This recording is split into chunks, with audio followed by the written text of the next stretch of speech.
1 2 1 2.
Hello, friends, and welcome to your League One Ontario match of the week. My name is Pierce Lang. We are here at the Ontario Soccer Centre in Vaughan for this matchup between 2 versus 3. Scrosoppi taking on Guelph United.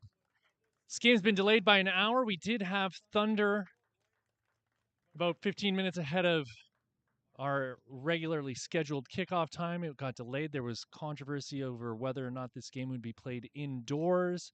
And finally, the decision was made to keep this one outside in the fresh air. And here we are bringing this to you live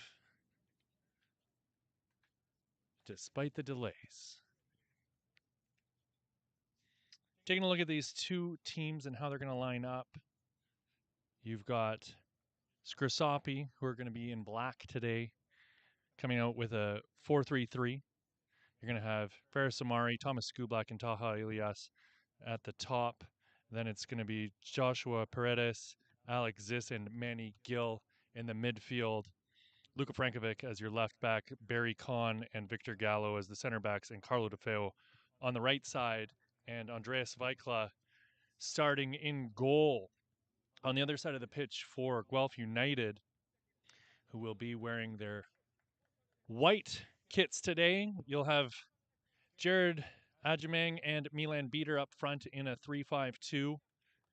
Colin Gander is going to be your left winger with Jack Sears and Anthony Ostrin in the middle. Dion Sturgiotis on the right side with Gray Yates playing the pivot in the 8 role. It's going to be Zachary Ellis Hayden, Cole Fernandez, and Amardo Oakley as your back 3, and Carter Robart starting in goal for Guelph United here. Harvey Merchant currently injured right now for Guelph United. And Camilo Vasconcelos training with Halifax Wanderers right now, so he's away. Talented young man. Kyle Porter away for Scrosoppi.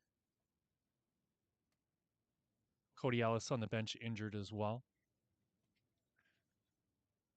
Talked to John Yaku, head coach for Scrosoppi here before the match. And he's excited to be towards the top of the table there. If they win today, they go back up top off of having more wins than Blue Devils FC, who currently sit in first. And he says that it's good to see the league being as competitive as it is. We've got about 5 or 6 teams now. I'll update that later as to how accurate it is, but 5 or 6 teams all within 4 or 5 points of first place. But the attack for Scrosoppi's been bolstered here. They added Taha Ilyas, who was one of the top scorers in the league last year for Blue Devils FC, to an already potent attack, matching him up with Tommy Skublak. He says they're both big players. Tommy's a monster up top. He'll always cause problems. They've been getting great distribution from Alex Ziss, who's so composed on the ball. He says defensively, his team's been very disciplined. He's got a top keeper. The back four take pride in their defending. And on the attack, Taha's just a winner, and he's got a lot of big personalities. We've got a man down on the pitch here for Guelph United. It's number 15, Anthony Stolar, who wasn't in the starting lineup. Oh, sorry, it's Stolar, not Ostrin. My mistake. Or, no, I've got it even backwards. I'm talking about the wrong team. It's Dion Sturgiotis. It's my first day. Don't tell my boss. So back to what I was saying here as Sturgiotis gets his medical attention. Yeah, Taha Ilyas is a winner. He's competitive. He brings a lot of physicality, and he's another big personality up front to go along with Tommy Skublak, who's trying to make bets with the refs before the game about whether or not it was going to rain or not. Keeping active. One of the big surprises this year has been the reemergence of Manveer Gill, who spent years with Blue Devils FC, and he's starting defensive midfielder for Scrosoppi. He had a knee operation 2 years ago, and he was told he might not ever walk again as he was experiencing paralysis in his leg, and he had to fight to get himself back into game shape. And Johnny was saying he had 2 years off, and he really appreciates being able to play at all. He shows up continually to train on nights where the first team has nights off to play with the U19s and the U21s.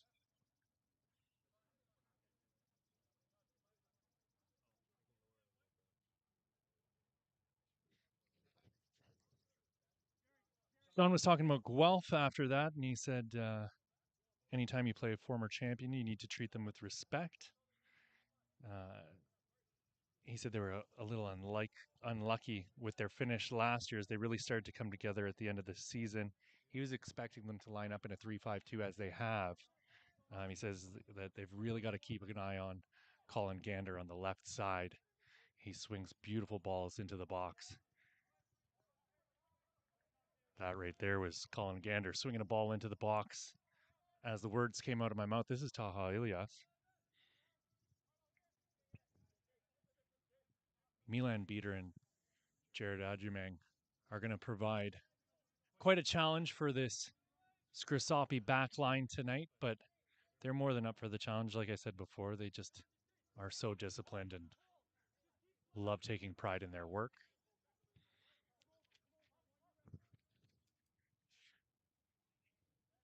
Spoke with Justin Springer, head coach of Guelph, before the match as well. Here's Ilyas charging in towards goal, and He has his pocket picked. Justin, talking about his team, said that their work rates have been incredible. They bought into the system and chemistry has been good. And they've really been gelling here lately. Defensively, they're able to close down space quickly.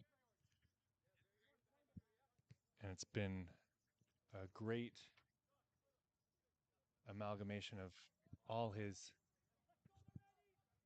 tactical plans for them to come together the way that they have and gel as they have.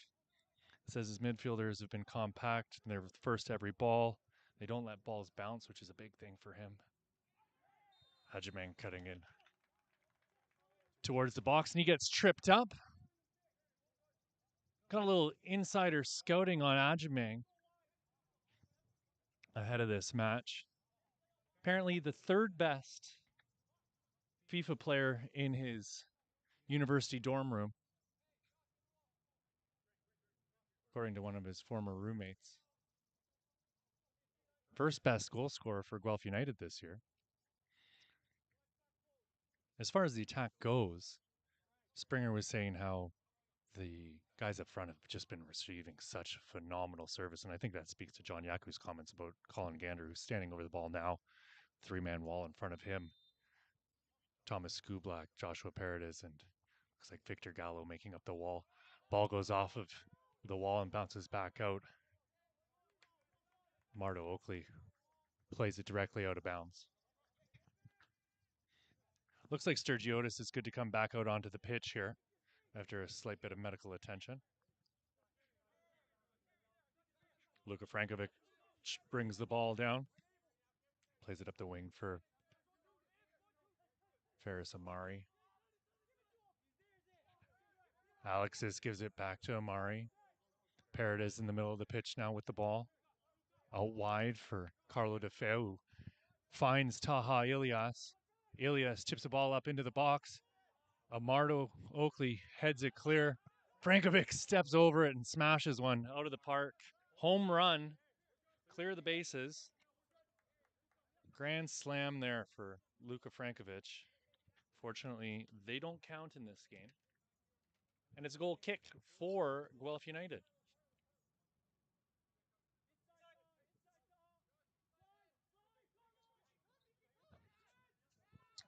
Amari giving Oakley a handful of trouble as he picks his pocket, chases the ball into the corner, and is turned away. Oh, you know what?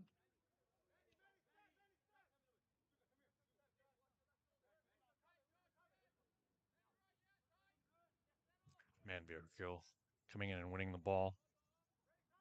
There's actually Zachary Ellis Hayden there with the dreadlocks on the right side here. Got my lineup a little bit backwards for for Guelph, and I do apologize.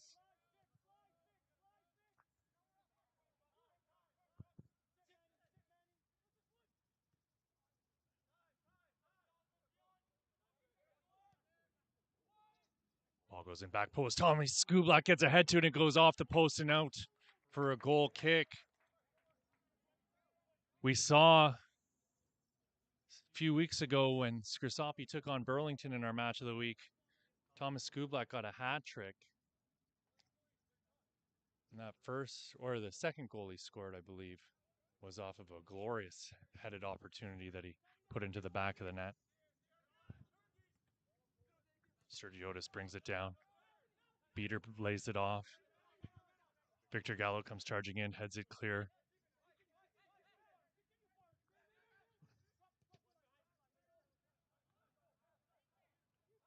Carlo De Feo comes away with the ball. Plenty of real estate in front of him.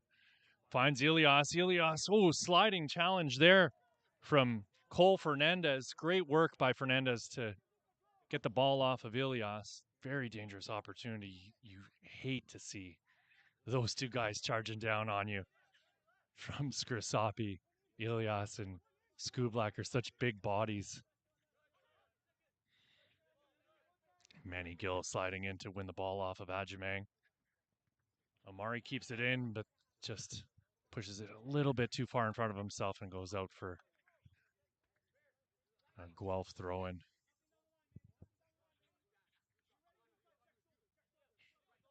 Ninth minute of play here, folks. Still 0-0 between these two fantastic teams. Scrosoppi in black, Guelph United in white. Top scorer for Guelph United is Jared Adjamang. Here he is with the ball now.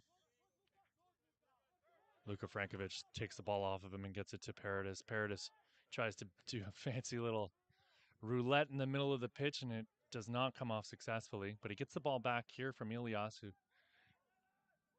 he then springs Alex Ziss into the corner, but he's closed down quickly. And the ball goes out for a Scrosoppi corner kick. They take it quickly. Paradis with the ball now. Swings it into the box. Ilias gets ahead to it, and it's headed away from goal by Gray Yates.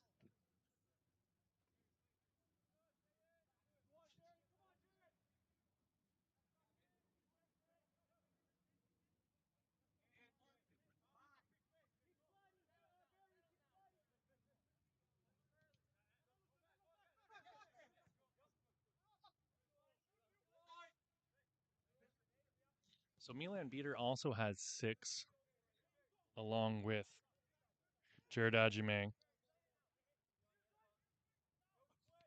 Then you've got Camilo Vasconcelos and Leo Shrimpton with 3 on the season.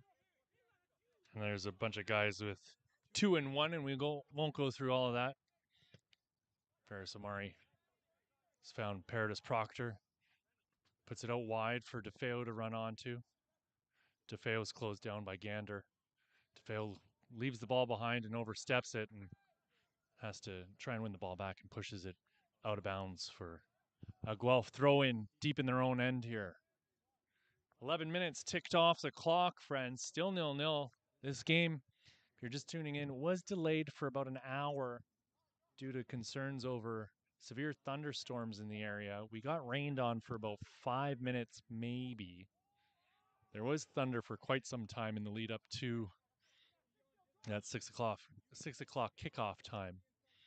But things have cleared up here now by the looks of it. Still a bit muggy. You can feel the humidity when you take a deep breath in. But the air is cooling down a little bit. Sergiotis gets clipped by Frankovic as they both let the ball go by. Amari gives the ball back to Victor Gallo.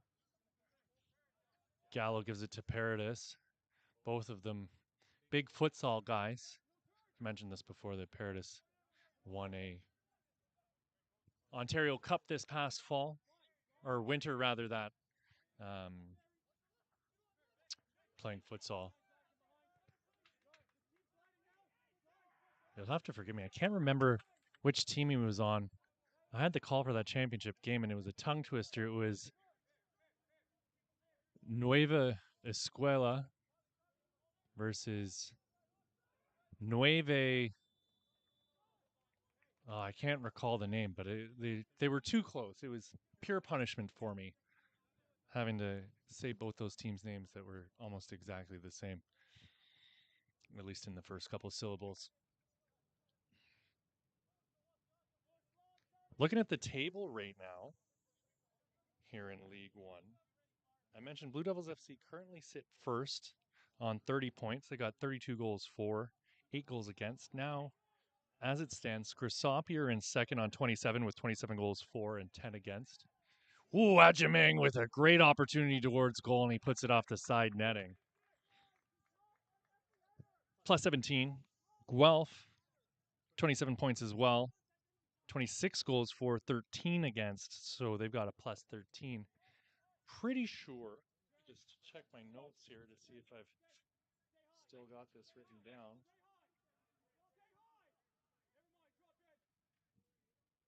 Looks like I might not have brought the particular note, but I think as far as goals for go, Scrosoppi are, well, I can look at that. I'm not going to say something I know is wrong here. As Adjamang gets clipped, it looks like it's going to be a free kick on the far sideline. Adjamang's such a tough customer. He's so sturdy. Just built like a brick house.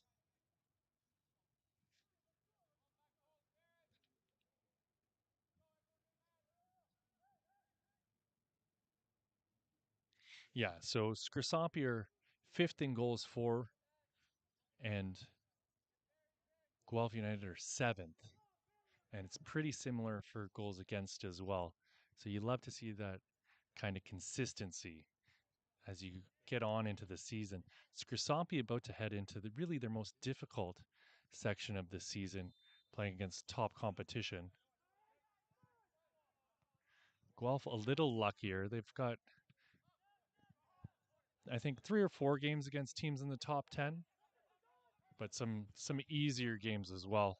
Lovely ball for Ferris Omari, and he's cruising his way into the top of the box. Swings it back post to fail, climbs the ladder and heads it just wide of the goal.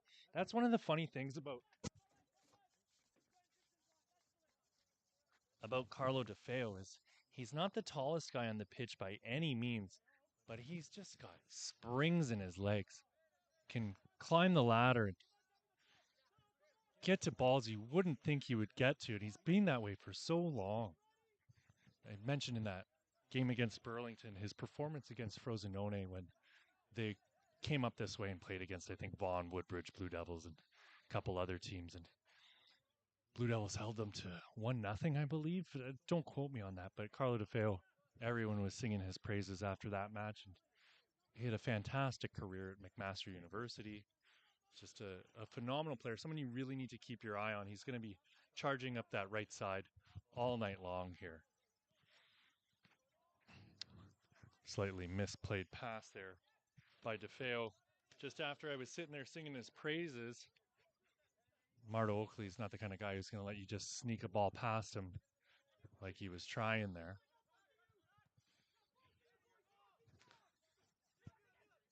Beater comes away with it.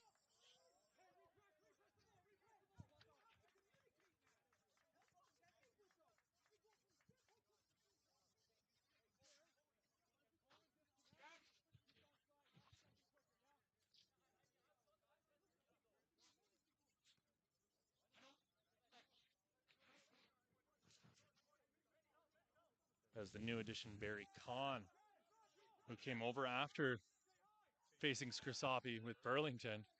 Beater's really getting away with a lot of extracurriculars here. Took Manny Gill out of the play just a moment ago and then stuck his button to Luka Frankovic as he was trying to get around him as well. Here's Barry Kahn with the ball. Paredes. Alexis gives it back to Paredes, who's getting pressured by Adjamang. Very cavalier on the ball. Adjamang swings one across the face of goal. This is Gander now with the ball on the far sideline. Gander swings the ball back into the box. Back post. Frankovic goes up to meet it.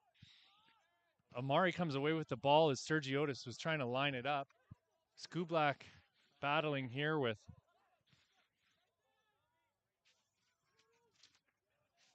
Marto Oakley comes and wins the ball back off of Taha Ilias. It was Zach Ellis Hayden who was battling there with Skublak.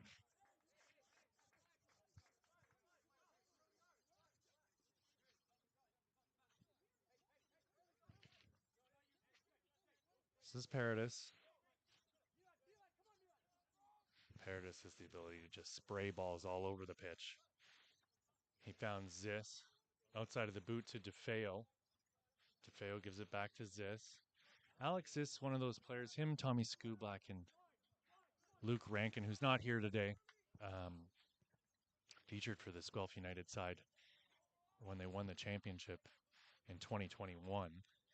And then also all featured in their lone Canadian Championship match against Halifax Wanderers, which they got to host at Guelph University Stadium, which was a big coup. Frankovic finds Omari. Omari stutter steps and his ball gets deflected, popped up into the air. Sergiotis comes away with it, lays the body onto Omari, and Frankovic wipes him out immediately after.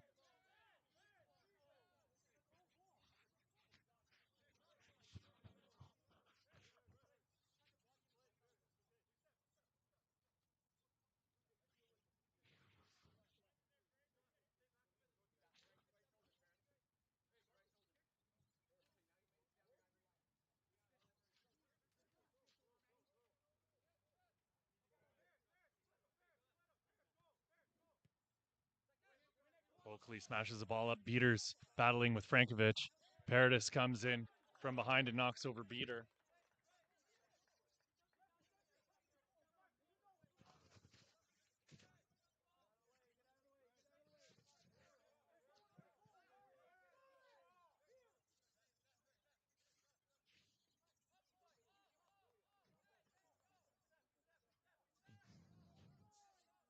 This is Colin Gander over the ball. Certainly took his sweet time coming to take this free kick. Lofts the ball into the box, and that's going to be right into the midst of Andreas Weikla. Weikla looks like he's probably 6'5", 6'6". I was walking past him in the hallway earlier today, and he's got a couple inches on me as he springs to Feo on the right side. Elias with it now, going back to Paradis. Elias with it on the far sideline, steps over, finds Alex Ziss, but it's Jack Sears who takes it off of Ziss. Gander's found Sturgiotis.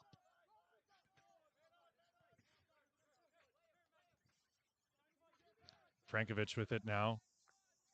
Slips it past Gander, and it's Amari putting it in. Oakley comes away with it, and he's got room in the middle of the pitch. He plays the ball out wide.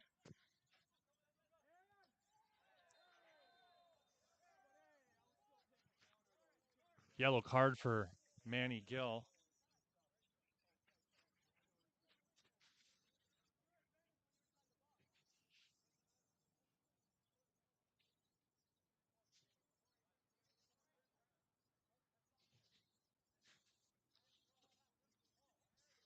Yellow card to Manny Gill in the 21st minute of play. Jack Sears gets us back underway. Zach Ellis-Hayden gives it back to Sears, and then he gets it right back once more. Sturgiotis.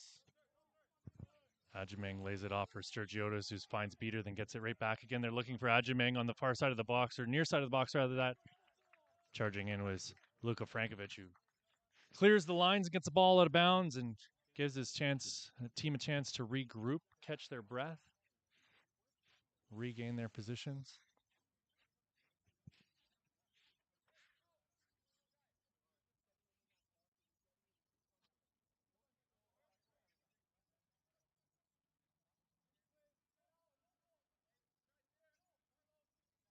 Justin Springer delivering some tactical information here to Zachary Ellis-Hayden, saying they're giving too much space to the Scrosoppi attack. In-swinging ball went back post, and Weikla reached up and pulled that one down before he releases Carlo DeFeo. Oakley came running in to win the ball back for Guelph, but Paradis comes away with it. Skublak now in the middle of the pitch, brings it down. Little contact from Jack Sears, but Skublak's off the other way. Skublak still with it, going through 2 and 3 defenders, and he's a little upset that there's no call on Oakley. Getting a little worked up there. Some colorful language.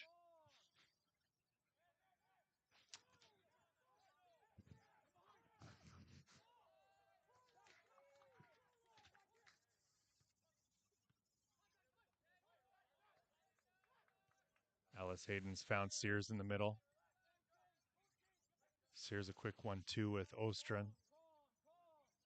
Gander now with it again. No one really applying any pressure here from Scrosoppi. They're more than willing to give Guelph the room on that side of the pitch. That's not who you want swinging balls into the box, is Colin Gander. We know for a fact that John Yaku's not going to be happy to see that happening after he's purposefully made a point of mentioning that Gander's got that ability and they've got to watch it. Skublak with attempt on the bicycle kick. Elias comes away with the ball on the near side. And the ball whipped in and finally headed clear by Cole Fernandez. Is this working his way into the middle? He's found Manny Gill. Amari switches play. Paradis is there. Gander closing him down. Ball into the middle for Amari, and it's Oakley to clear. Beater goes down, clutching his head. Head injury. He's going to have to get a medical attention here at this stage now, regardless.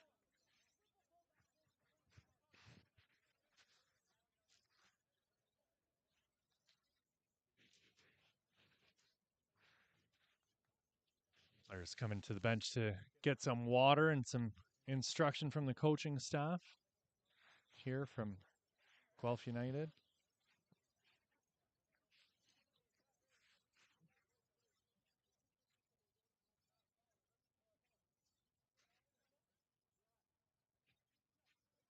John Yaku telling Andreas Weikla he needs to start distributing some balls here to the left side. It's getting a bit predictable that they're going to give it to Carlo DeFeo every time on that right side.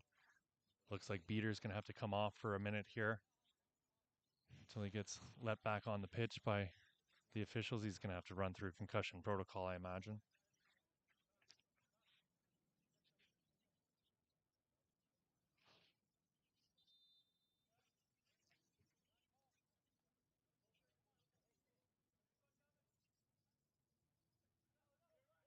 All back in play.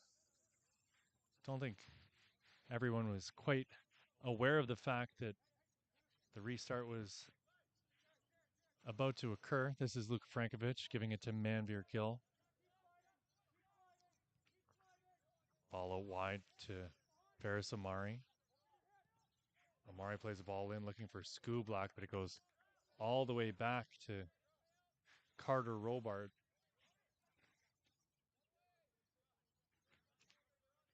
He throws the ball out to the left side for Amardo Oakley.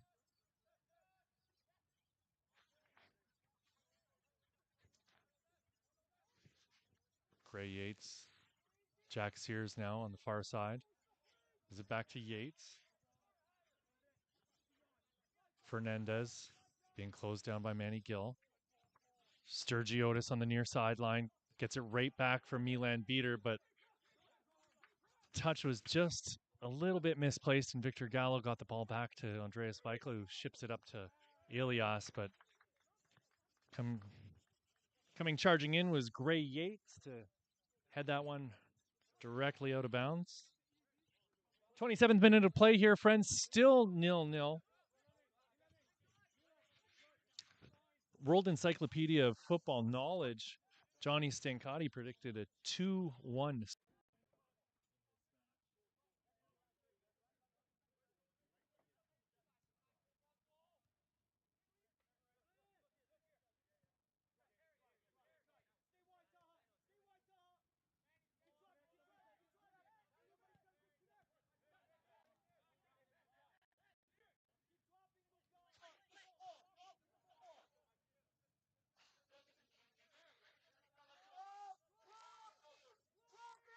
Gander switches play with a beautiful diagonal ball, but just a bit too far in front of Milan Beater. Luka Frankovic gets it up to Taha Elias, and he gives it right back to Frankovic, who's going to reset and allow the attack to reload. Ball goes out wide for Paradis.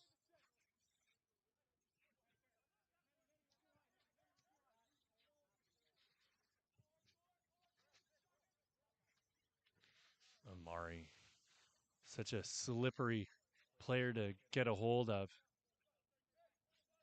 He was fantastic last year for Pro Stars playing under John Yaku. I don't know. I'm not by any means upset by the fact that Patrice Geisler was Coach of the Year last year, but I was convinced John Yaku had to get it. Tommy Skublak goes down and he's pounding the ground in pain here.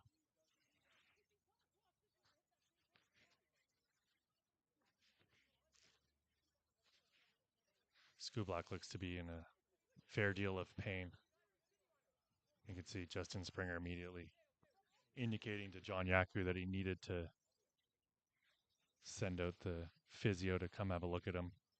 Marto Oakley is over there consoling him as well. It looks to be his left knee by the looks of it. You can see his former teammates here with Guelph United coming to support him. 30 minutes ticked off the clock, still 0-0.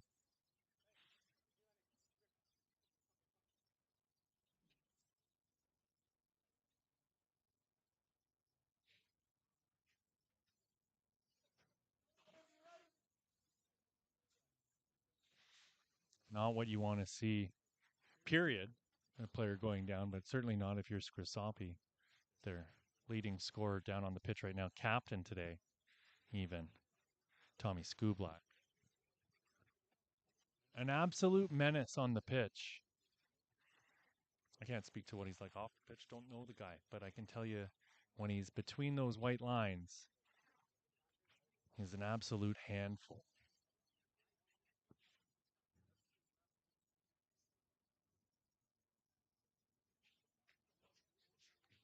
Take this opportunity to pay a couple bills here.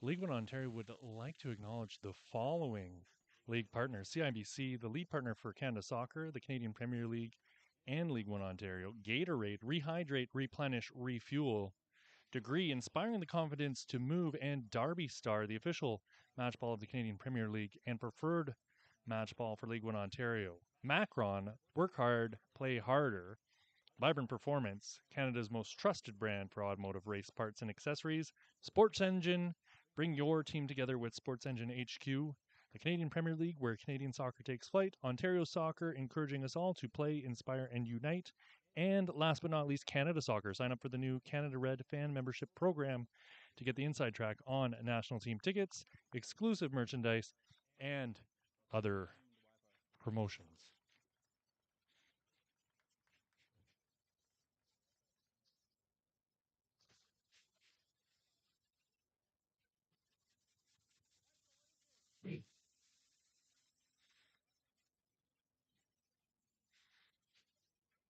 Tommy Skublak's up to his feet here now,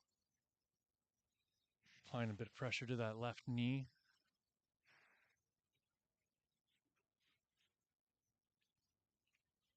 Looks like he's going to hobble off the field here under his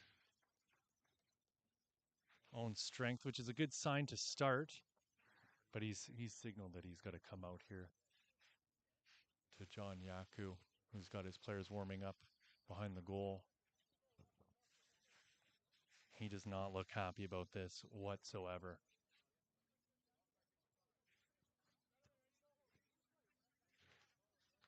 Doing some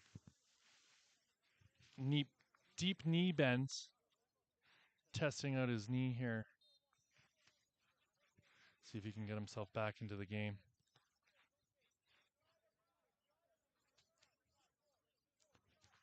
Looks like he's going to go back out there.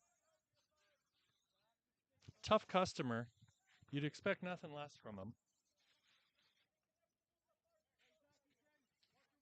And Tommy Skublak's back on the pitch now. You love to see it. Tough competitor like that. You knew he wasn't going to sit it out if he didn't have to. Paradis Proctor blocks Colin Gander's cross and it goes out for another Guelph United throw in. 33rd minute of play here, friends.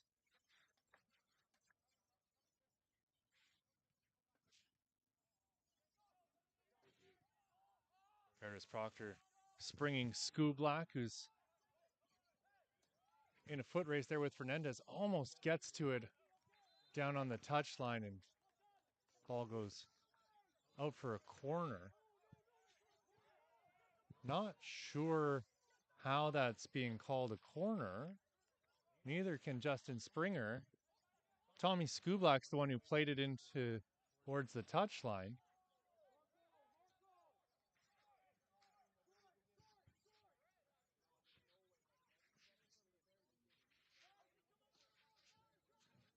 A little confusing for the Guelph United coaching staff and players. I'm not sure. Maybe there was. Whoa! Talking Scoop Black makes him pay. Only moments after being taken out of the play here, banging up his knee, scores the opening goal in the 35th minute of play. I think hadn't flipped over, probably still the 34th minute of play. You can understand Justin Springer's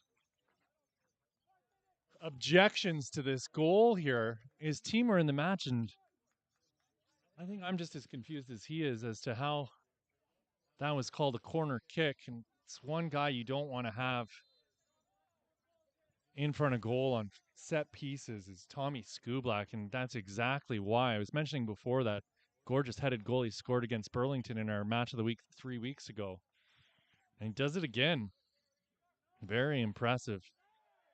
Gallo and Adjaman get tangled up. The referee's right there to see it. No call on the play. Amari brings the ball down on the left side. Swings it into the box for Skublak. Skublak chests it down rather that and gets a shot off, but he gets called for the handball.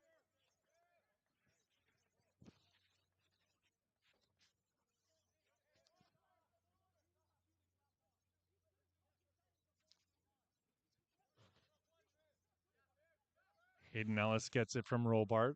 Plays it up the wing. Sturgiotis on the ball now. Gray Yates being closed down by Alexis. Sturgiotis with a missed touch. Manny Gill comes away with it. He's found Alexis, who's closed down by 2 players.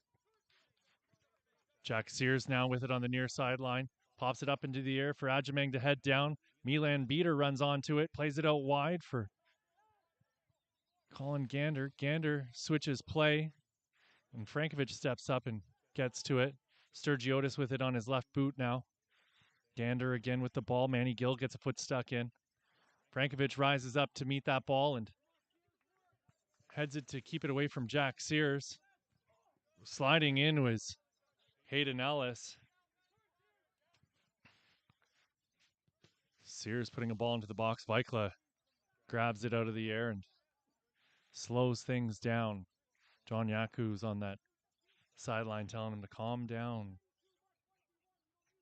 Hold on to the ball for a minute. Let the guys move up the pitch. But nobody's really showing a ton of enthusiasm as far as getting into open space for Scrosoppi in this moment. Resting on their laurels, perhaps, with this 1-0 lead right now, which is a bad idea against Guelph. We've seen so far that they're tenacious, and they're not going to give up here just because they're down a goal. Certainly not after having to wait an hour to get this game started and spending the better part of 3 hours driving up here from Guelph to begin with. Been a long day for the boys in white, that's for sure. Elias in the number 99 on that far side. Elias is such an interesting story. He was in that inaugural Canadian Premier League open trial and signed with Forge. Ended up going down to play with Sigma and then was playing with the Blue Devils last year. And I'm sure I've mentioned it once before that he played in that final with a broken ankle that it needed to get operated on. Just an absolute warrior.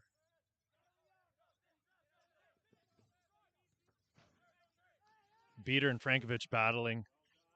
Frankovic now hobbled as he gets rid of the ball.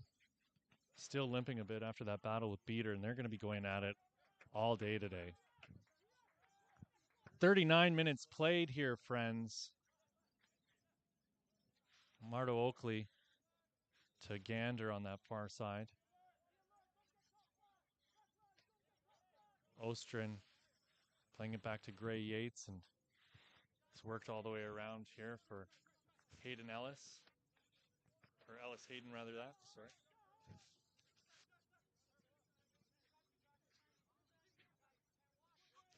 Manny Gill steps up and wins the ball back, gets tripped up by Anthony Ostrin, and it'll be a Scrosoppi free kick.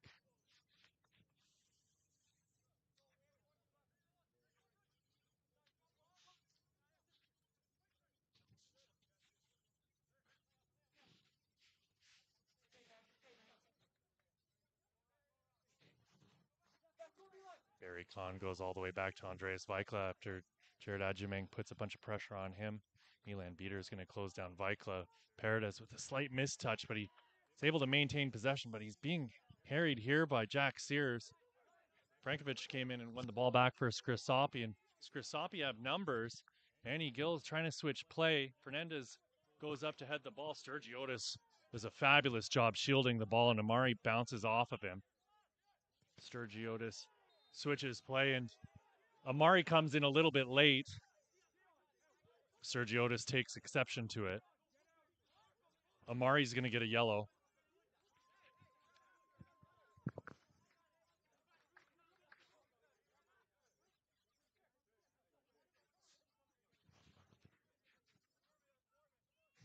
Tommy Skublak coming over to calm down Ferris Amari.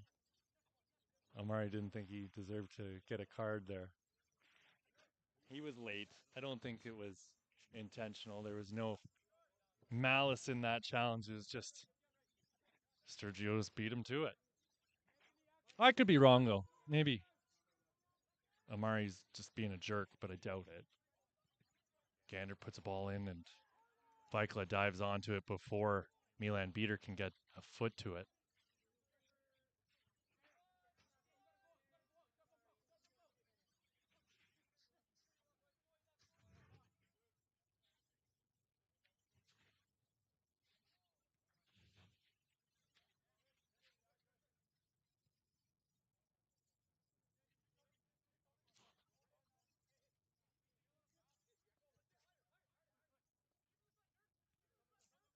Victor Gallo on the ball. Longtime Blue Devils FC captain.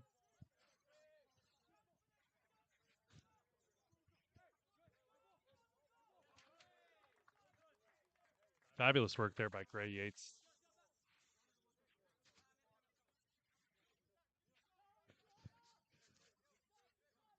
Sturgiotis gets it into Yates.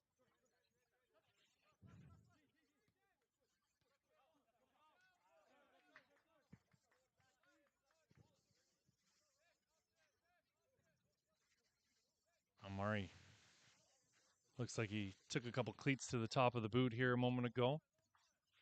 Adjumang apologizing. Amari didn't seem to think that it was intentional by any means. You can tell there's certainly a ton of respect between these two clubs for each other.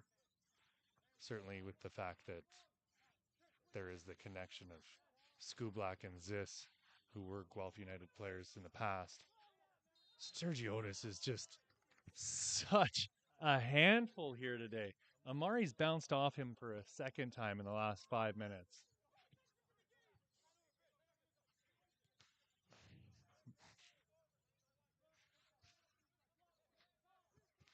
And just as I say that,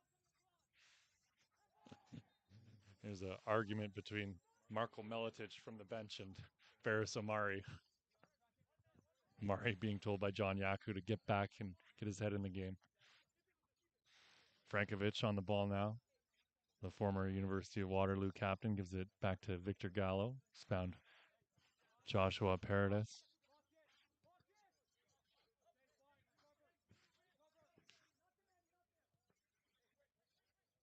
Barry Kahn on the far side of the pitch with the ball now. He's found Carlo DeFeo. Kahn with it once again. Menigill's got plenty of room. Milan Beater not really pressuring him. You can see there's going to be a switch that gets flicked once Scrosoppi get to a certain point here. I'm going to say it's probably a quarter of the way up the pitch, and that's when, see, you can hear Justin Springer saying, lock it, lock it. And now they're gonna push up a little bit and try and win the ball back. But DeFeo's there on the far side with plenty of space now. He's giving it to Manveer Gill. Manny Gill into Paredes Proctor in the middle of the pitch. He's gonna swing it out wide. Frankovic on it, cutting inside. Frankovic with it still. Ostrin got stuck in and Frankovic lost the ball. Ellis Hayden goes all the way back to Robart. Robart with a little bit of skill there to deceive Tommy Skublak. Very dangerous right in front of goal like that. Manny Gill gets a foot in and Milan Beater charges right through him as he does. Gander slips a pass through to Adjumang, but play is broken up. Scrosoppi coming back the other way. Skublak's called offside. Assistant referee would have had a better look at it than I did. Certainly from here, didn't look too bad. Approaching the 45th minute here, I'll have an update for you. It looks as though there's going to be 5 minutes of additional time as a minimum added on to this first half before we head into the locker rooms here. Absolutely thrilling match so far. Everything you'd expect from these two teams, and a ball from Amari. He was looking for Zis, and Zis would have been sprung free all alone if he would have been able to connect the dots.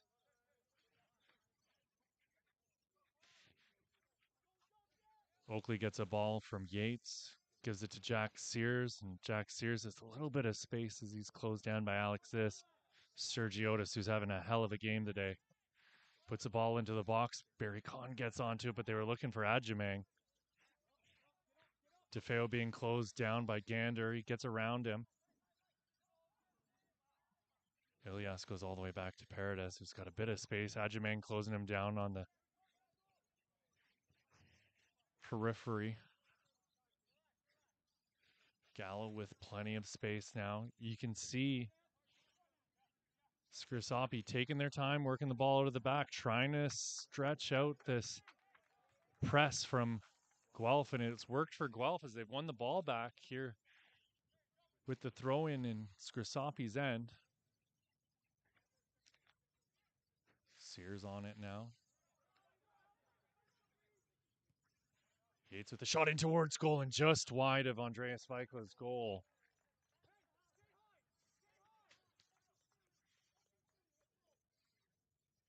'47th minute of play. Still 1-0. Tommy Skublak with the opening goal. Bit of controversy, as certainly Justin Springer will tell you. It looked to him as though Skublak had played the ball out of bounds and Scrosoppi were then given the corner following that. I'm sure we'll hear him discussing that on his way into the locker room with the officials. This goes up and was unable to win the header. Fernandez got to it, but didn't really know much about it. Sturgiotis being closed down by Zis. Sturgiotis gets around Zis, and he's working his way up the sideline. Beater gives it right back to Sturgiotis, who's found Jack Sears. Lots of room in front of him. He goes out wide to Gander. Paredes Proctor closed down by Sturgiotis, who's just all over the place, playing a fantastic game after taking a ball to the face in the first couple minutes.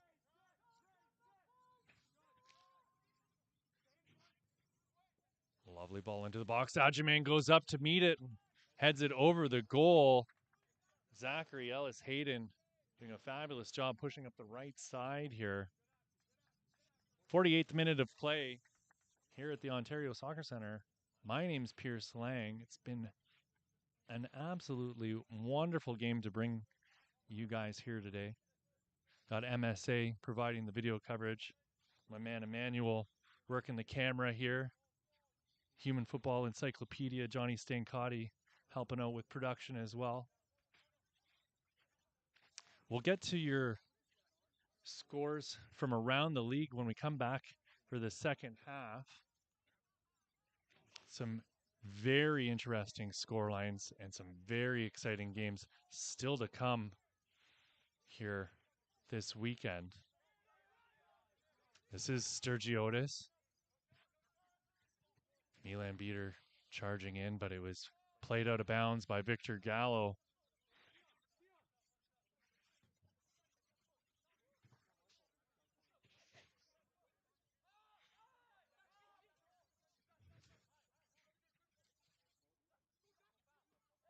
Jack Sears lofting a ball in towards goal. Weikla comes away with it.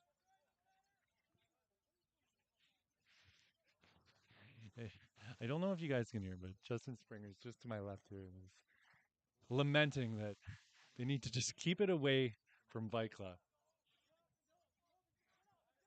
It's too easy for a man of his size to get on top of anything if it goes into the box.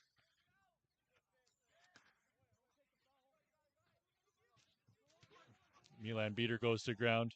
Victor Gallows limping a little, but still really struggling here by the looks of it with his left knee in a fair bit of pain.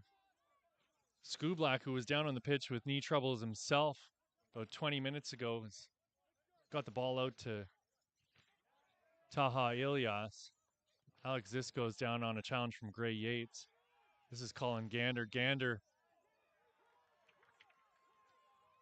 Taha Ilyas called for getting a foot in on Colin Gander. And that's going to be your half, friends. We'll be back in 15 minutes with your second half of action. 1-0 right now for Scrosoppi over Guelph United. Grab yourselves a snack, grab yourselves a Gatorade, and we'll be back with your second half of action in about 15 minutes.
Hello, friends, and welcome back to your League One Ontario Match of the Week. My name is Pierce Lang.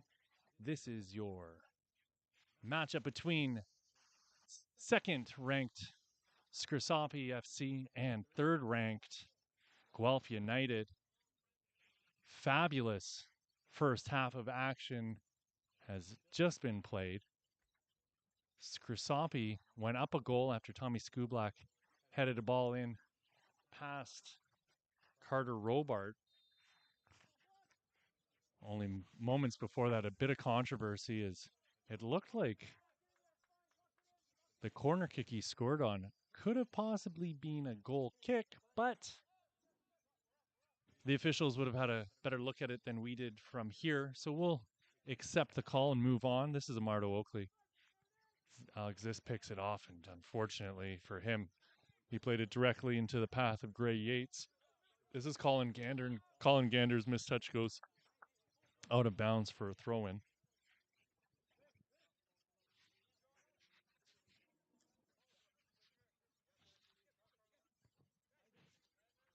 Curtis Proctor working hard to maintain possession. Taha Ilias comes away with the ball as it was played into kind of no man's land, and Gray Yates didn't really put in too much effort to win the ball back. Very dangerous place for a free kick to take place here as Zachary Ellis Hayden took down Alex Ziss at the top of the box. Justin Springer saying that he didn't even touch him. Hard to tell from here. I didn't have a great look at it. It's Alex Ziss and Victor Gallo standing over the ball. And you may be looking at this going, is Victor Gallo really the guy to take this? And I can assure you, having seen him line these up in the past, he's known to smash one in from there on a free kick. Did it against Pro Stars probably 2 years ago, if I recall correctly, bar down. But it's going to be Alex Ziss putting this one in on goal, but it doesn't make its way through the wall. Paradis Proctor follows that up with a foul ball into the bleachers.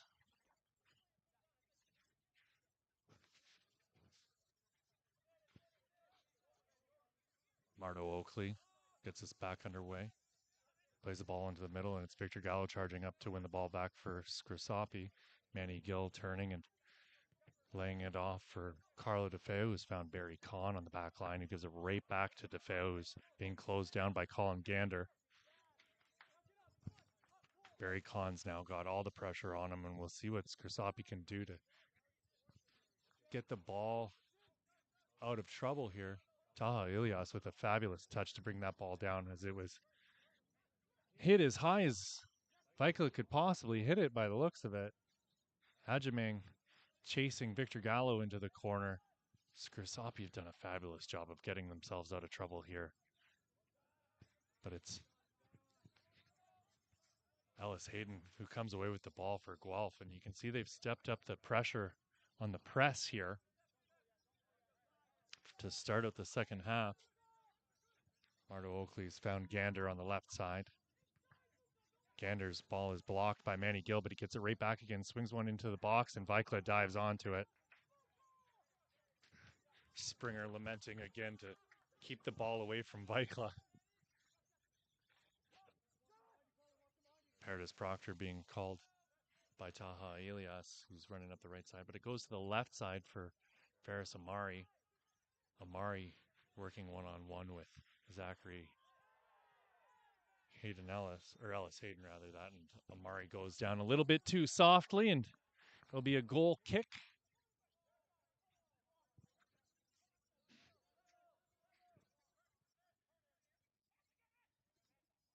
Ostron to Ajamang and out wide for Dion Sturgiotis. Sturgiotis played a fabulous first half. We'll see if he can maintain that level of intensity.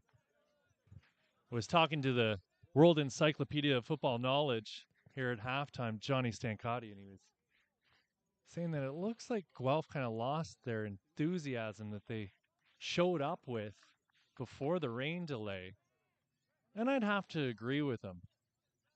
It's not often that I agree with him, but we'll accept his analysis here in this instance. Looks like Tommy Skublak's hunched over and getting a talking to from the referee about whatever seems to be bothering him. Might be that knee again, but it looks like he's clutching his hand. From here, it looked like he did that removable finger trick, but I don't think that's what's happening. Maybe our man Emmanuel can get a tighter look here on what's going on with Tommy Skublak. He's definitely clutching his hand. Can't really tell what's going on, though. Fantastic camera work. Round of applause here from everybody up in the booth. Elias has had his pass blocked by Jack Sears, and it goes out, and it's going to be a Guelph throw. 50th or 51st minute of play here. Still 1-0 for Scrosoppi. Colin Gander plays the ball out as he tries to evade Manny Gill.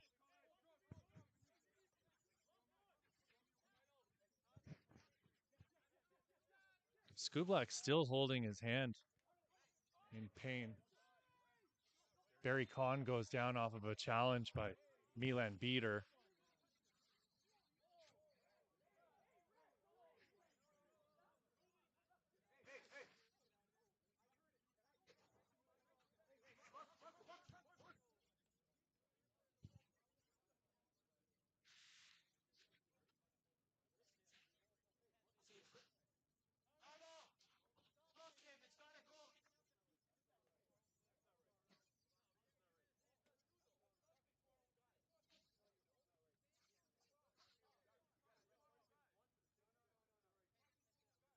A lot of conversation here about some commentary.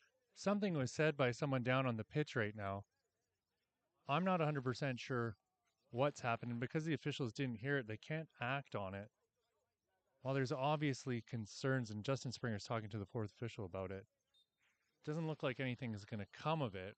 We'll see if the intensity gets cranked up a notch here. It seems like things are starting to get a little bit chippy out there. Both teams losing patience with each other. Alex This gets stuck in on Jack Sears. Ball worked into the corner for Colin Gander. DeFeo blocked his cross. Paredes being closed down by Amardo Oakley. Skublak is sprung, but it's going to be Fernandez getting to it first. We'll see if Tommy Skublak can keep the pressure here. The valve is released and the pressure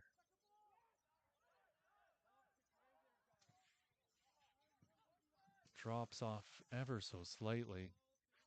Elias being guarded there on the touch line by Amardo Oakley.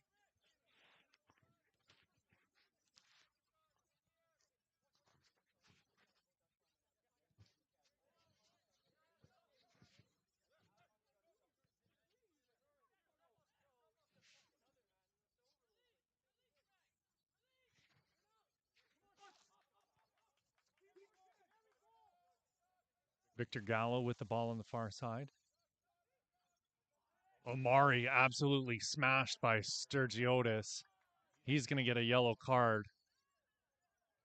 Don't know how Sturgiotis is going to complain about that. He came flying in and he'd have got a 5-minute minor or 5-minute major for boarding if this was a hockey game. Came in and blindsided Omari.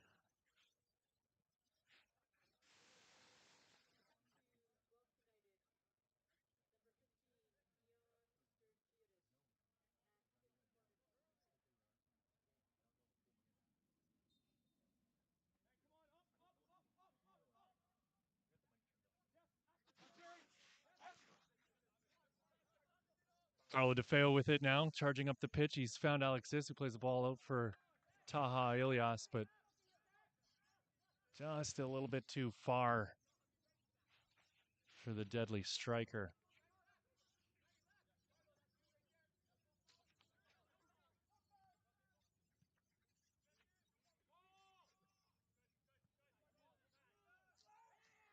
Milan Beater goes down, clutching his head again. Didn't look like from here anything was anywhere near touching his head, to be totally honest. But he'll certainly be feeling that contact that he got as he got hit from behind.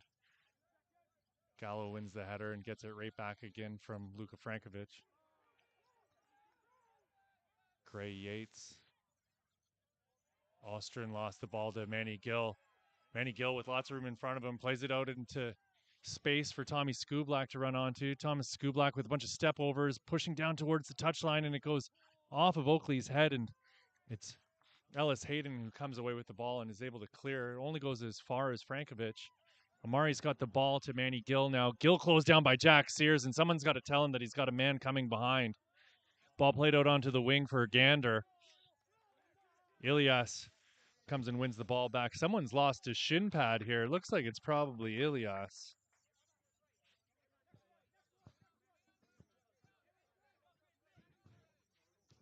Ilias goes back to collect his shin guard.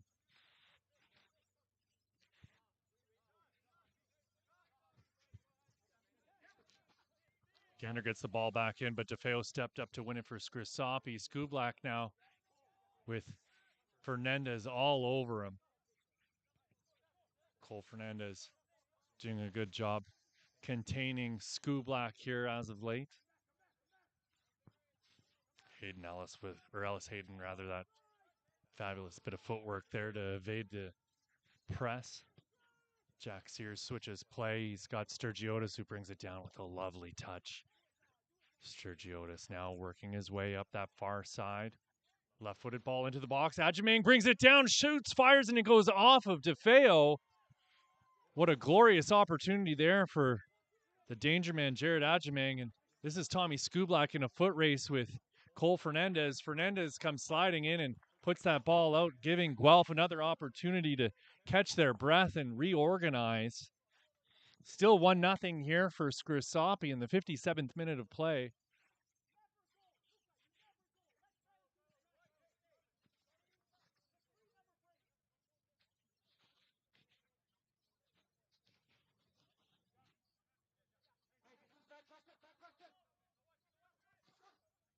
Paradis has found DeFeo. DeFeo working his way into the middle. He gets it right back from Taha Ilias. He's still got it, working his way towards the box. Manny Gill comes charging in to win the ball off of Jack Sears. They're battling hard. Gray Yates passing it back, and it's Gander playing a pass up to Adjumang. Barry Kahn goes back to Andreas Weikla. Jack Sears stepping up the intensity, and he wins the ball back for Guelph, but it's Paradis Proctor. I asked him about that earlier, because he used to go by Paradis Proctor when he was with Woodbridge. Now he just goes by Paradis. So I slipped up there after getting a talking to from Josh before the match. Barry Kahn almost lost his footing. Would have left Adjumang all alone, and Milan Beater hits Manny Gill from behind, and he gets a little bit of a talking to here from the official, but I'd have to say Milan Beater's been getting away with a little bit of the rough and tumble play here so far today, with no real consequences, but good on him, a master of the dark arts, as they say. Taha Ilias chasing this one down to the touchline, keeps it in. It's Carlo DeFeo stepping up to win the ball back for Scrosoppi. Zis going in to win the ball against Yates. Yates with it now on the sideline. Jack Sears plays it to Mardo Oakley, who's got a little bit of time, but Skublak's closing him down. And they're going to go back to Robart, and he's got lots of space. You can see the evolution in the game really here, just amongst these two teams. Tactically, what we've seen evolution-wise here locally, with the ball being played out of the back so comfortably, so casually at this stage. And not to say that the players couldn't do it before or the coaching staffs weren't implementing it, but it's just commonplace now, and everyone's just so comfortable. It's so good to see Amari cutting back across, And eventually losing the ball as Zachary Ellis-Hayden did a fabulous job of staying with him. Jack Sears trying to evade Manny Gill. He sprays a ball out wide for Dion Sturgiotis to run onto. Sturgiotis finally makes his way into where Frankovic is laying in wait. Sturgiotis goes down and no call from the referee. Alexis plays the ball out wide for Amari to play Frankovic on with. Frankovic charging up the pitch. He's found Amari. Players charging back for Guelph. Amari's pass just a little careless. But Scrosoppi still come away with it. It's Frankovic again with the ball coming towards the top of the box. Plays it in for Skublak. Skublak closed down by Oakley. Skublak with it still, but Oakley's the one who comes away with it, and he's able to clear the ball all the way up for a beater. And Manny Gill goes down in a heap. Beater's going to get a yellow card. Not to suggest that it's about time for Milan Beater, but you can only get away with so much for so long.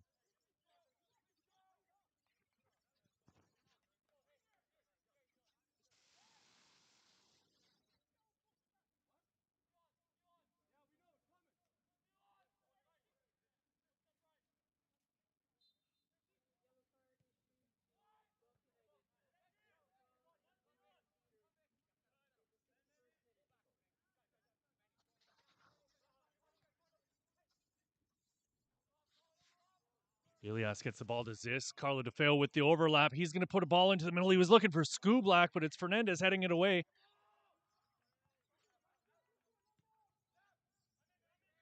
Ajamang with it now in the center circle, battling with Victor Gallo. Two tough customers there. Victor Gallo gets called. He's going to hold up play. Ostern came flying in to shove Victor Gallo. Grubasic, our referee here, getting everybody back under control.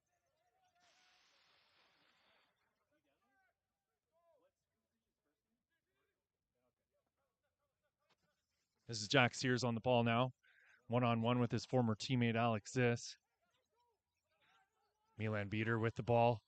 Plays on Colin Gander. Gander swings one into the box past Vikla. Ajamang gets ahead to it, and it's in towards goal, and Vikla's there.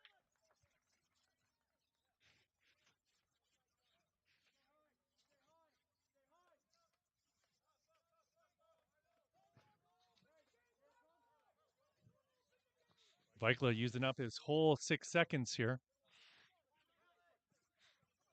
Plays it on, looking for Taha Elias. It goes over his head and out of bounds for a Guelph United throw. Sears found Sturgiotis over in an empty parking lot on that far side. Sturgiotis tries to smash a ball into the box, but it's off the back of Ferris Amari, and it's out for another throw-in. Substitutions coming here. It looks like Beater's going to come out of the match, and it'll be Leo Shrimpton coming in.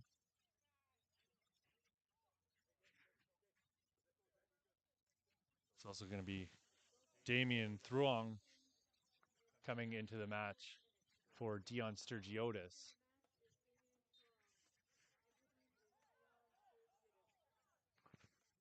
This is Strong to Sears.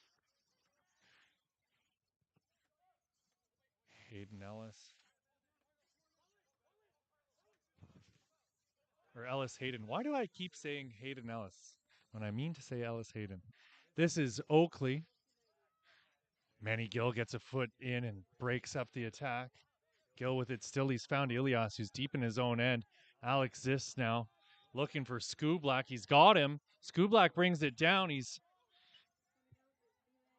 got Gray Yates on him now. Skublak still with it, working his way down towards the touchline, still battling hard against Yates. He's got around him down to the byline, and he's played it just a bit too far in front of himself, and that's going to be a Guelph United goal kick. And the crowd's finally starting to get into this game. It only took them 65 minutes, but mind you, they sat around waiting for this one to start for another hour, so maybe a couple of them had a chance to sneak out to the pub and get some libations into them to get their enthusiasm cranked up a notch. Ellis Hayden to Oakley.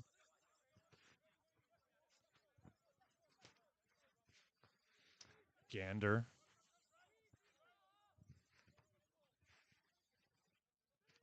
Ostrom playing a ball in, and Najimang working so hard, and he gets it back out to Gander. Gander puts one into the box. Trong with it now. Trong onto his right foot, down towards the touchline, blocked by Amari.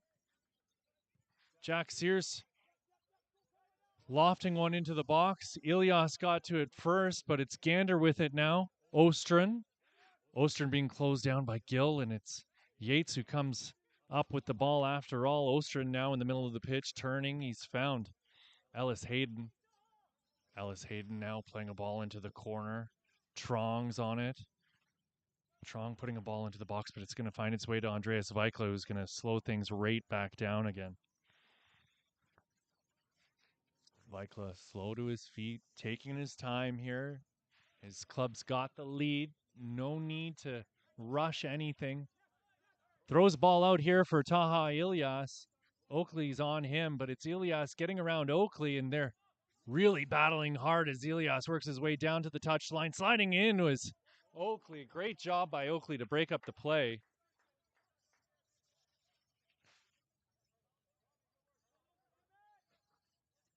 John Yakud telling his boys not to overcommit here.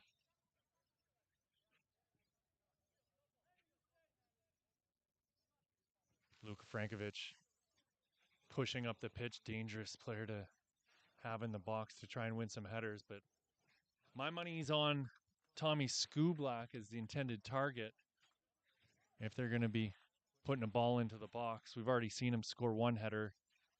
He's kind of known for that sort of thing.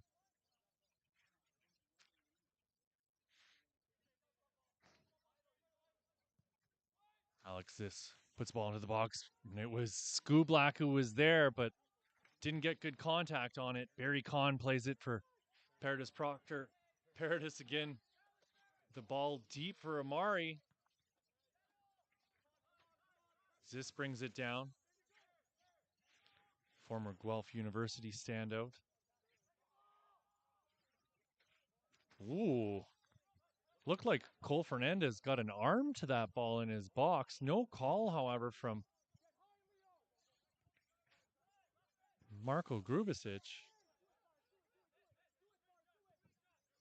Gray Yates switching play. He was looking for Colin Gander, but it's DeFeu got to it first, and he's popped it up into the air for Zis.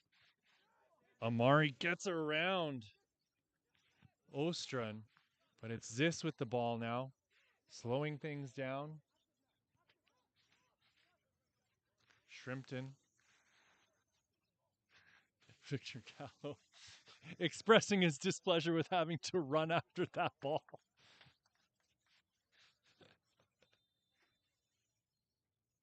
Another substitution coming here for Scrosoppi is it looks as though Taha Ilias is coming out of the match, and coming into the game will be number 15, Anthony Stolar.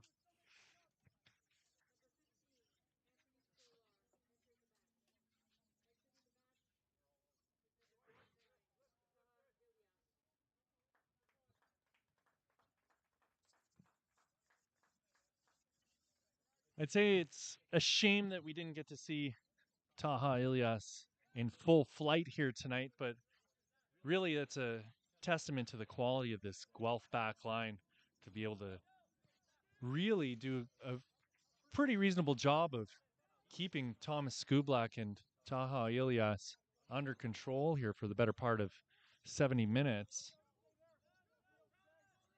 Obviously, there was the goal, and it looks like Stolar's just lost both shin pads within a minute of coming onto the pitch.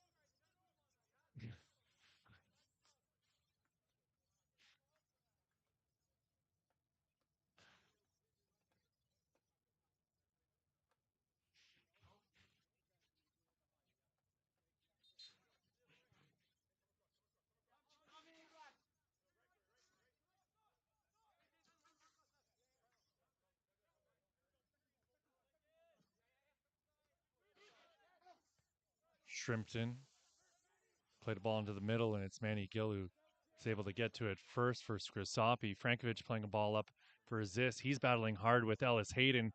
Manny Gill comes sliding in to try and win the ball back for Scrosoppi, but it's Guelph United working the ball around in their own end. Gill harrying Jack Sears. Anthony Ostrin with the ball now in the middle of the pitch. He's found some space. He's working his way up the pitch, gets to half and puts it out wide for Colin Gander. Gander puts a lovely ball in for Shrimpton, but it's going to be escorted out of bounds by DeFeo and Barry Kahn. It's going to be a goal kick for Scrosoppi here in the 70th minute of play. Time slipping away.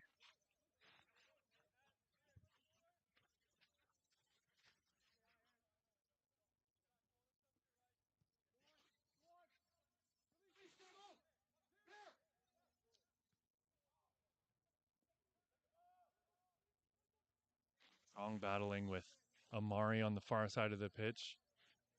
He'll shield it out and take the throw in here for Guelph United.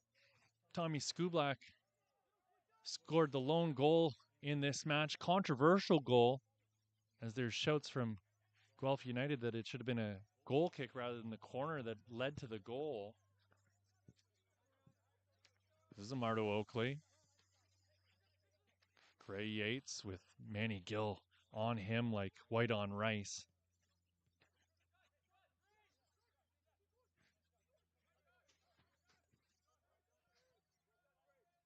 Yates playing a ball out for Trong.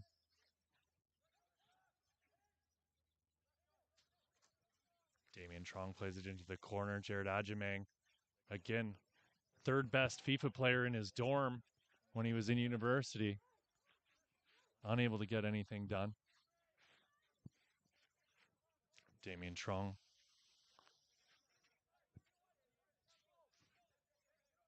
Ellis Hayden. Zachary Ellis Hayden's found Mardo Oakley.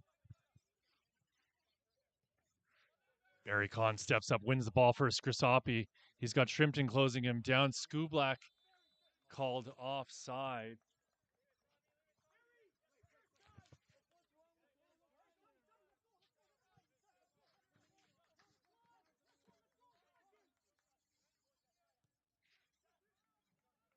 Barry Kahn being instructed by John Yaku to play that ball first time, and Thomas Skublak expressing his disappointment that he feels once again he was not given the ball when he needed it. You gotta love a striker who wants the ball as badly as Thomas Skublak does here in this match. He's hungry to get another goal. Seems to shine when the spotlight's really on him. We saw that game against Burlington where he got the hat trick and scored the lone goal here today.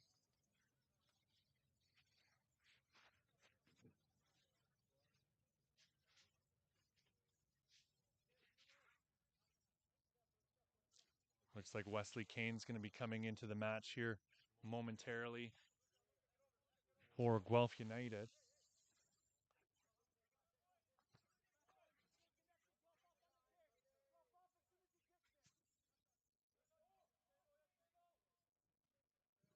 I had to hazard a guess. Kane's going to be taking out Adjamang. Damian Trong to Staller or Ostrin. Oakley out to Gander. DeFeo blocks his ball.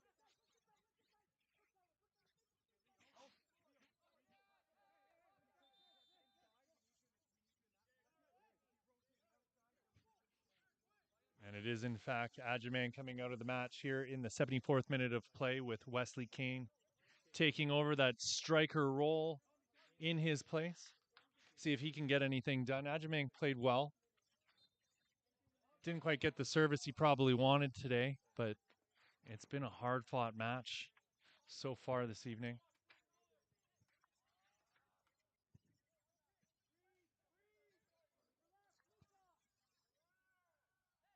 Guelph United with a bit of a sloppy play trying to get the ball out of their own end.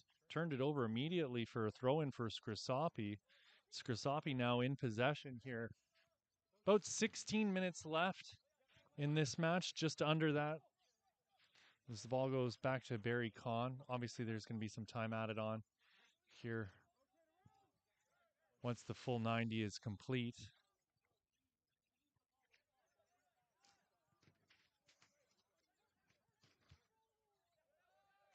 Victor Gallo wins the ball back for Scrosoppi. Manny Gillo to Paradis. Paradis with another lovely turn to evade two oncoming Guelph United players. Manny Gill working hard to try and win the ball back from Anthony Ostrin, but Ostrin came away with it. This is Oakley. He's found Gander. Gander's cutting inside. He's got it on his right boot. Found Jack Sears. Jack Sears with a bit of space. Top of the box. Left-footed shot. And oh! Jack Sears with a glorious opportunity. Whistled it just wide of the net. He's going to watch that one over and really regret not getting that ball on goal.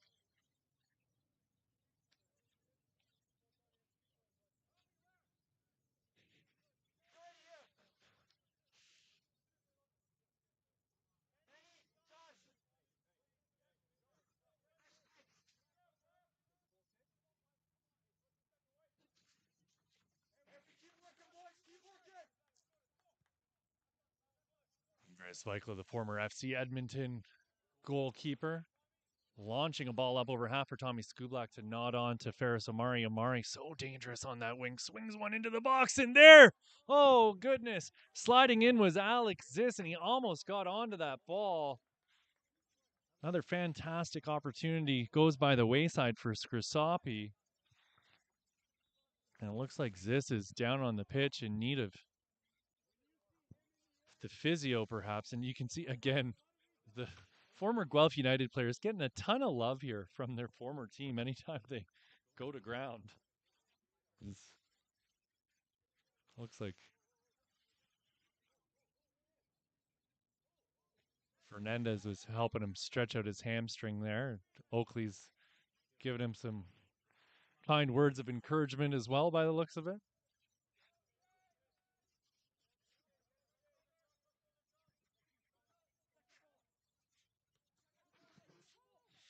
DeFeo with the ball now. Carlo DeFeo working his way through the middle, pushing up the pitch now. Fernandez wins the ball off of Skublak. Gander heading it on to Kane. Ziss looks to have recovered from his predicament he was suffering from earlier. Ostrin working hard to try and win the ball back off of Ziss. Ziss goes down very easily, and he'll get the call.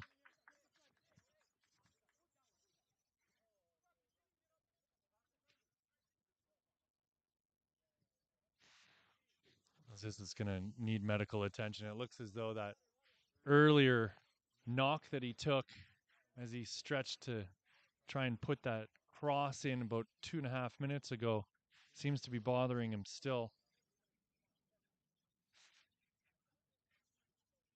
Scrosoppi about to make a substitution here.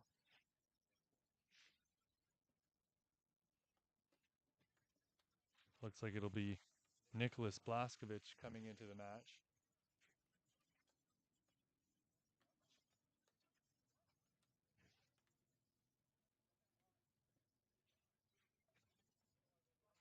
Alex Ziss will be the player exiting the match. Oh, maybe not. It's actually Carlo DeFeo who's going to be coming out. See, I should have waited. I was trying to get an early look at. No, it is Alex Ziss. You know, sometimes you just got to trust your gut, I guess. This would be one of those examples.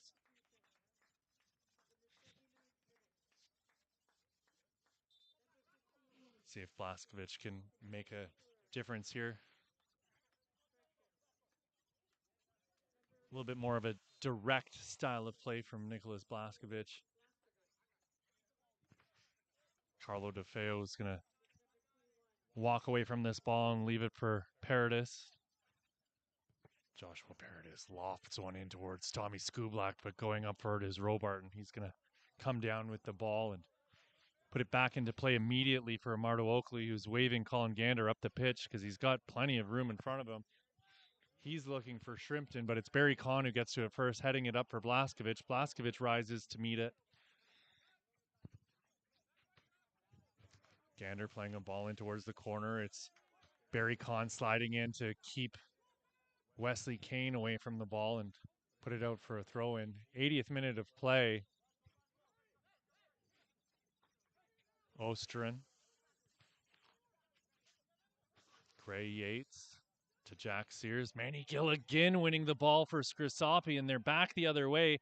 Paris Amari overlapping run. He gets it on the far sideline, but just a bit too far in front of him, and Cole Fernandez gets to it. But it's Manny Gill with another interception. Puts the ball in towards the box, looking for Skublak.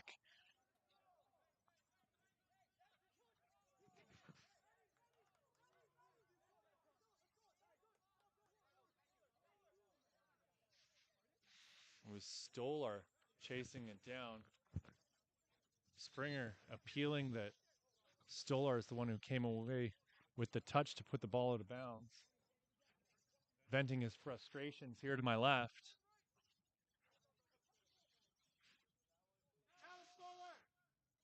Stolar working hard to try and win the ball, but it's Gander who came away with it, but turned over again. Skublak with the ball at the top of the box. Left-footed shot in towards goal, and what a great save by Carter Robart. Anthony Ostrin with lots of space and time to work with the ball. Gray Yates turns. He's found Ellis Hayden, who's got Fernandez. Skublak had started to apply a touch of pressure. Trong is taken down by Manveer Gill, and it's going to be a Guelph United free kick in their own end, and they get it back into play quickly. Cole Fernandez out wide for Amardo Oakley. Oakley telling Jack Sears to come to him, but it's Gray Yates that he gives the ball to. Yates with his head on a swivel gives it right back to Oakley, who's got a little bit more space than he did. Gander with another ball across the face of goal, looking for Shrimpton, but it's going to go to Amari. Amari's going to kill some time off the clock and escorts it out of bounds. Another substitution coming for Scrosoppi. It'll be Amari Cotterill coming into the match. Coming out will be Ferris Amari. See if Cotterill can make a difference. Skublak charging, full head of steam, fights off Gray Yates. Blaskovich going back post, and Robart rises majestically to bat that one away from the top corner of his goal. Wes Kane now working his way into the middle. Blaskovich went to meet him, and it was Kane who came away with it. This is Jack Sears. He's been a standout with this Guelph United side since they came into the league. Cotterill won the ball. This is Paradis. Joshua Paradis now working his way up the left side. Gets it into Cotterill. Cotterill's closed down by Cole Fernandez. He still got it, though, as he rounds Fernandez. Looks like Tommy Skublak's down on that far side, still yet to rise to his feet. Oakley gets a foot in, but it's Manny Gill poking a ball back to Carlo DeFeo, who's going to go all the way back to Barry Kahn, and it's Vikla resetting the attack here. He gets the ball out wide for Frankovich to get a head onto. Paradis Proctor playing it back for Manny Gill. Blaskovich in space. He's got Carlo DeFeo on the wing. DeFeo turns. DeFeo doing what DeFeo does, pushing up on this right side. Puts the ball in for Blaskovich. Blaskovich top of the box. Scoops one up for Skublak to get onto. He plays it past Robart, but just wide of the gaping goal.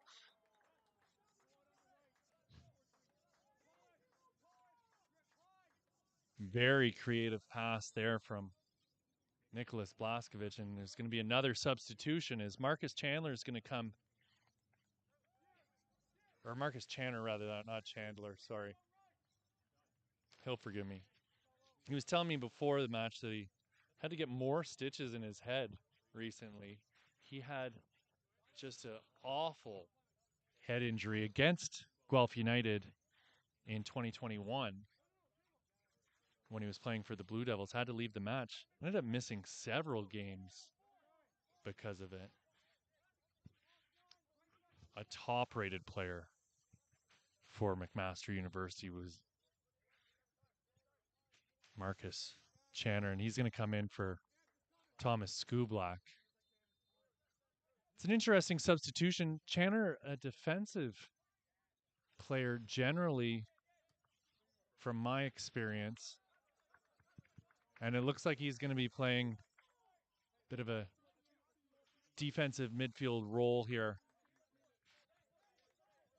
clogging things up in the middle, using that big body of his to create problems.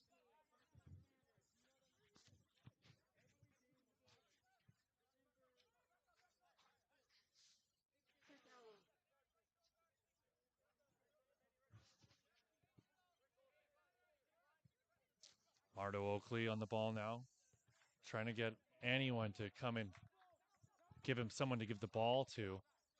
Ellis Hayden, Zachary Ellis Hayden being closed down by Marcus Chandler.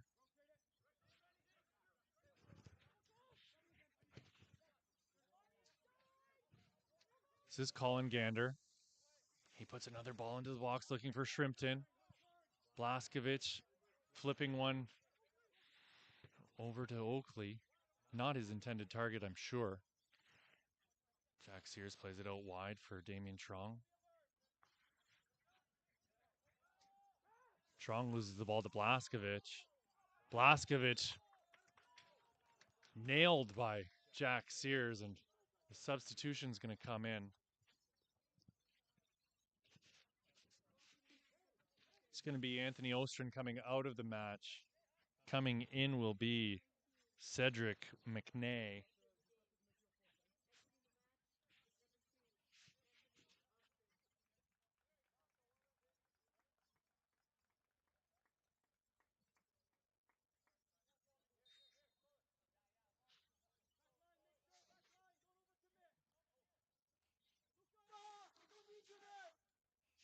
th minute of play. We'll get an indication here shortly from the fourth official as to how much time will be added on to this one. I have to imagine it's going to be 3 or 4 minutes. There's been fair few injuries and delays so far in this match.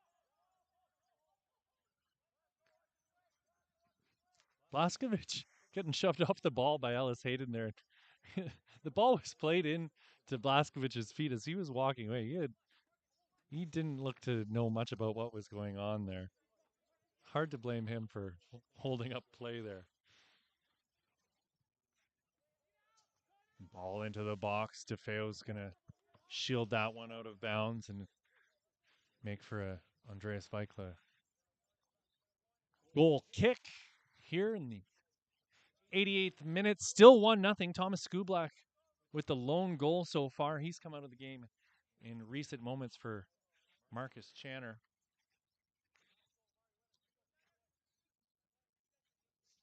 You can hear Andreas Weikla calling Chandler, but then he goes to Cotterill. Blaskovic kept it in bounds, battling with Ellis Hayden. Ellis Hayden gets the call. Jack Sears plays it to Mardo Oakley. Mardo Oakley wearing the captain's armband, and he chips the ball up for Colin Gander. Ball in for Jack Sears, who lays it off. Gray Yates out to Ellis Hayden.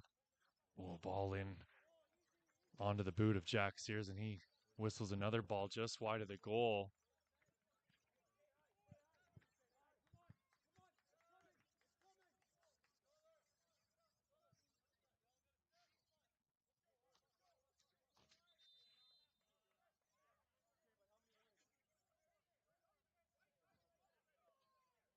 Andreas Weikla getting a Warning there from referee Marko Grubasic about the time wasting.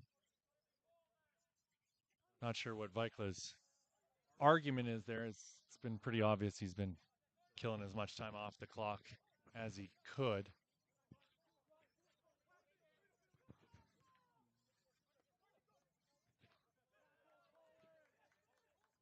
Gander with a crunching challenge on Marcus Channer to win the ball back for Guelph United. Cole Fernandez with the ball for Guelph. For Yates playing it back to Fernandez. 4 minutes to be added on. Manny Gill wondering how he didn't get a call. Oakley up the left wing for Gander. Gander gets it past Carlo DeFeo. Stoller escorting McNay into the corner, and it's going to go out for a corner kick. 4 minutes to go here, friends, in this League One Ontario match of the week. It's been a tight one. We'll see if Guelph can get anything done. Back in their day, when they had Alex Ziss swinging balls in for Tommy Skublak, they were absolutely lethal on the corner kicks, but now those two players are in Scrosoppi black, so we'll see if the good times have kept on rolling here for Guelph, and they've still got that ability. Right-footed ball into the near post, and it's headed away by Barry Kahn. Colin Gander to get us back underway as he's found McNay. Oakley now.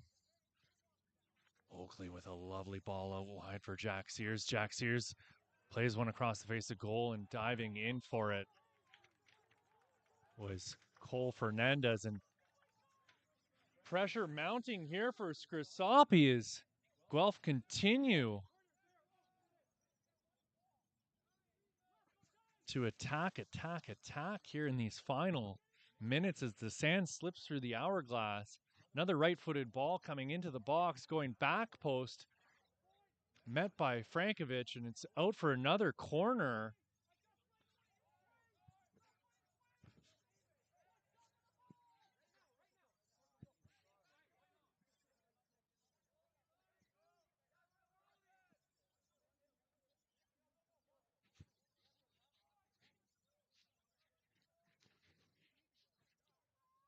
Everybody up here for Guelph as they scratch and claw and try and get a goal on their third or fourth corner kick in a row. Robarts all the way up to play another ball into the box.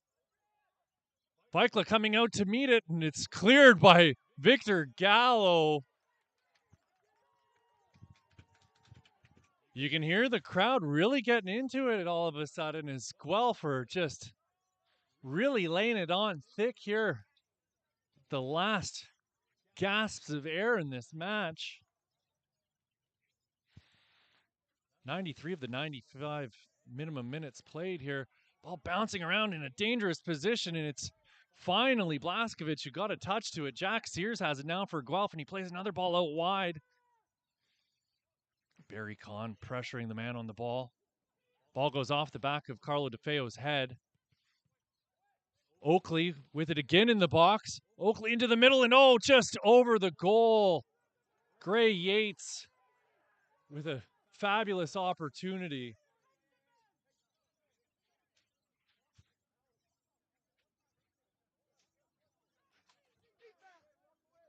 Fernandez and Manny Gill starting to get into it. Temperatures flaring. Tempers, I mean, flaring. Temperature rising.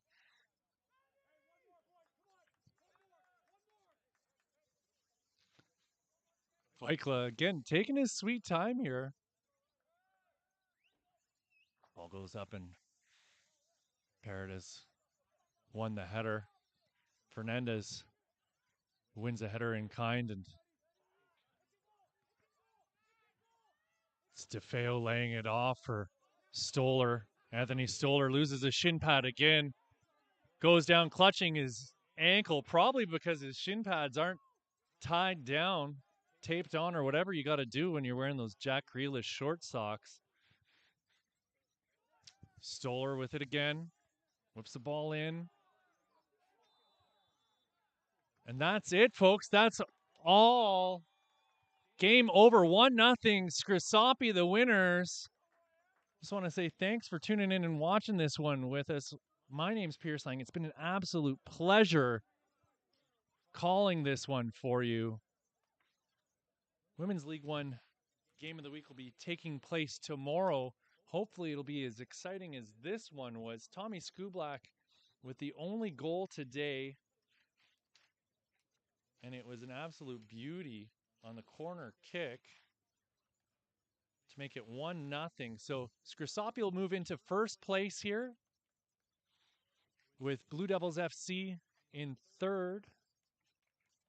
And then it's going to be a bit of movement behind them, I imagine, as Guelph could be overtaken here tomorrow by the looks of it with a victory or a loss. But tomorrow, tune in for the League One Ontario Women's Game of the Week, which is going to be taking place between Woodbridge and Guelph United.